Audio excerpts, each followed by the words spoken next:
ಈಗ ಜಾಮೀನು ಮೇಲೆ ಹೊರಗಡೆ ಬಂದಿದ್ದೀರಾ, ಏನು ಅಲಿಗೇಷನ್ನು ಏನು ವಿಚಾರ ಕೆಳಗಿದೆ?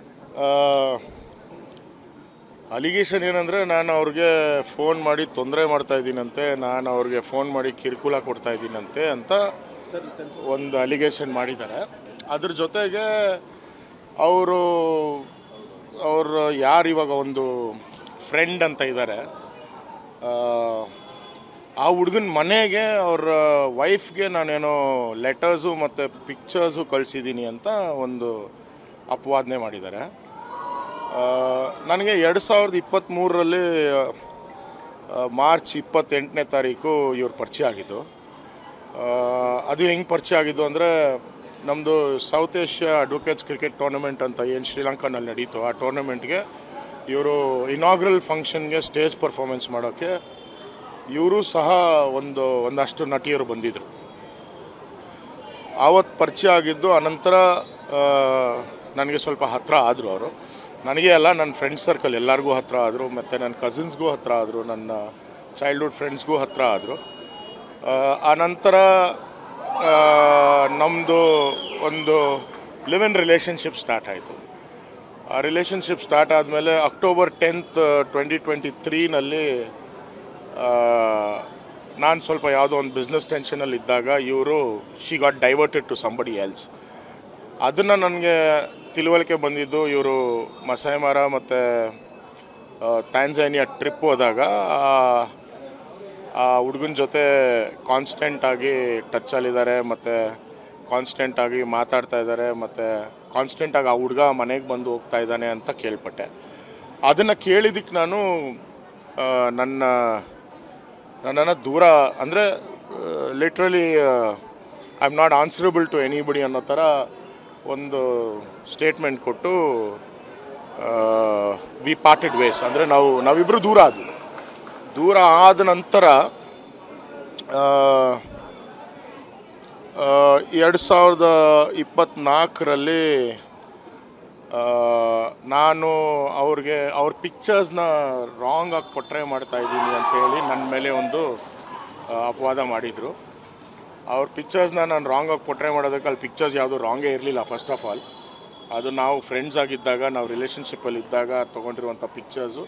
ಆ ಪಿಕ್ಚರ್ಸ್ನ ಅವರೇ ಫ್ಯಾನ್ ಕ್ಲಬ್ ಅವ್ರ ಫ್ಯಾನ್ ಕ್ಲಬ್ ಅವರೇ ಪೊಟ್ರೆ ಮಾಡ್ತಾಯಿದ್ರು, ಅವರು ಪೊಟ್ರೆ ಮಾಡ್ತಾಯಿದ್ರು. ನಾನು ಇನ್ಸ್ಟಾಗ್ರಾಮಲ್ಲಿ ಒಂದಷ್ಟು ಪಿಕ್ಚರ್ಸ್ನ ನಾನು ಹಾಕಿದ್ದೀನಿ. ಅಂದರೆ ಅಬ್ಸೀನ್ ಅಂತ ಯಾವುದೂ ಇಲ್ಲ. It is just out of mutual friendship, mutual ರಿಲೇಷನ್ಶಿಪ್ಪಲ್ಲಿ ನಾನು ಹಾಕಿರೋಂಥ ಪಿಕ್ಚರ್ಸ್ ಇಲ್ಲ. ಅವಳು ಹಾಕಿರೋಂಥ ಪಿಕ್ಚರ್ಸು ಅದೇ ಸಹ. ಅವ್ರ ಫ್ಯಾನ್ ಕ್ಲಬ್ಸ್ ಅವ್ರೂ ಅದನ್ನೇ ಹಾಕ್ತಾಯಿದ್ರು. ಆನಂತರ ಈ ಹುಡುಗಿ ರೀಸೆಂಟಾಗಿ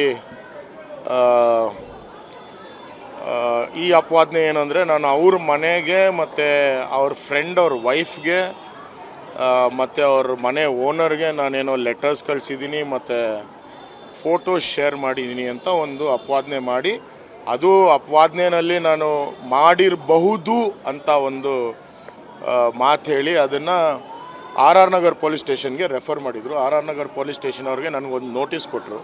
ನಾನು ಆವತ್ತಿನ ದಿನ ಶ್ರೀಲಂಕಾಲಿದ್ದೆ. ಅನ್ಫಾರ್ಚುನೇಟಾಗಿ ನಾನು ಬರೋಕ್ಕಾಗಿಲ್ಲ.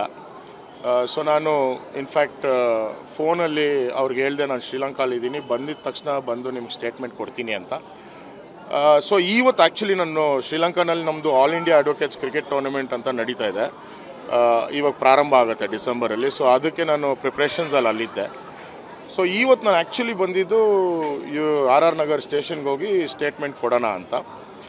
ಅಷ್ಟೊತ್ತಿಗೆ ನನ್ನ ಮೇಲೆ ಏರ್ಪೋರ್ಟಲ್ಲಿ LOC ಮಾಡಿ ಸ್ಟೇಷನ್ RR ನಗರ್ ಸ್ಟೇಷನಿಂದ ಬೇರೆ ಸ್ಟೇಷನ್ಗೆ ಕೇಸ್ನ ಟ್ರಾನ್ಸ್ಫರ್ ಮಾಡಿಸಿ LOC ಮಾಡಿ ನನ್ನನ್ನು ಎಮಿಗ್ರೇಷನಲ್ಲಿ ಡಿಟೈನ್ ಮಾಡಿ ಆಮೇಲೆ ಪೊಲೀಸ್ ಸ್ಟೇಷನ್ ಕರ್ಕೊಂಬಂದರು. ಪೊಲೀಸ್ ಸ್ಟೇಷನ್ ಕರ್ಕೊಂಬಂದ ನಂತರ ಎಲ್ಲ ಬೇಲಬಲ್ ಅಫೆನ್ಸಸ್ ಇದ್ರೂ, ಸ್ಟೇಷನ್ ಬೇಲಬಲ್ ಅಫೆನ್ಸಸ್ ಇದ್ರೂ ಕೋರ್ಟಿಗೆ ಪ್ರೊಡ್ಯೂಸ್ ಮಾಡಿದ್ರು. ಕೋರ್ಟಲ್ಲಿ ಸ್ಟೇಷನ್ ಬೇಲಬಲ್ ಇರೋಂಥ ಅಫೆನ್ಸಸ್ಗೆ ಕೋರ್ಟ್ಗೆ ಯಾಕೆ ಪ್ರೊಡ್ಯೂಸ್ ಮಾಡಿದ್ದೀರಾ ಅಂಥೇಳಿ ಕೋರ್ಟು ನನಗೆ ಬೇಲ್ ಮಾಡಿದ್ದಾರೆ ಇವತ್ತು. ಇದು ಇವತ್ತಾಗಿರುವಂಥ ಒಂದು ಇನ್ಸಿಡೆಂಟ್. ಬಟ್ ವೆರಿ ಫಾರ್ಚುನೇಟ್ಲಿ ನನಗೆ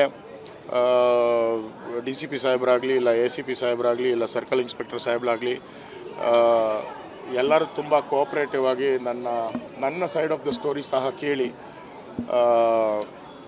ಅದಕ್ಕೆ ನಾವು ಇನ್ವೆಸ್ಟಿಗೇಟ್ ಮಾಡಿ ಇಷ್ಟರಲ್ಲೇ ಯಾವ ಕ್ರಮ ತಗೋಬೇಕು, ಯಾರ ಮೇಲೆ ಕ್ರಮ ತಗೋಬೇಕು ಅಂತ ಡಿಸೈಡ್ ಮಾಡ್ತೀವಿ ಅಂತ ನನಗೊಂದು ಅಶ್ಯೂರೆನ್ಸ್ ಕೊಟ್ಟಿದ್ದಾರೆ. ಸೊ ಇದು ರಿಯಾಲಿಟಿಯಲ್ಲಿ ಯಾರು ಲೆಟರ್ಸ್ ಕಳಿಸಿದ್ದಾರೆ, ಯಾರು ಫೋಟೋಸ್ ಕಳಿಸಿದ್ದಾರೆ ಅನ್ನೋದು ನನಗಂತೂ ಗೊತ್ತಿಲ್ಲ. ಬಟ್ ಅವ್ರು ಮಾಡಿರೋ ಅಪವಾದನೆ ನಾನು ಮಾಡಿರಬಹುದು ಅಂತ, ಅಂದರೆ ನಾನೇ ಮಾಡಿದ್ದೀನಿ ಅಂತನೂ ಅಲ್ಲ, ನಾನು ಮಾಡಿರಬಹುದು ಅಂತ. ಸೊ ಇವತ್ತಿಗೆ ಈ ಪರಿಸ್ಥಿತಿನಲ್ಲಿ ನನಗೆ I'm let go from the court and it's a very proud feeling to say that law prevails.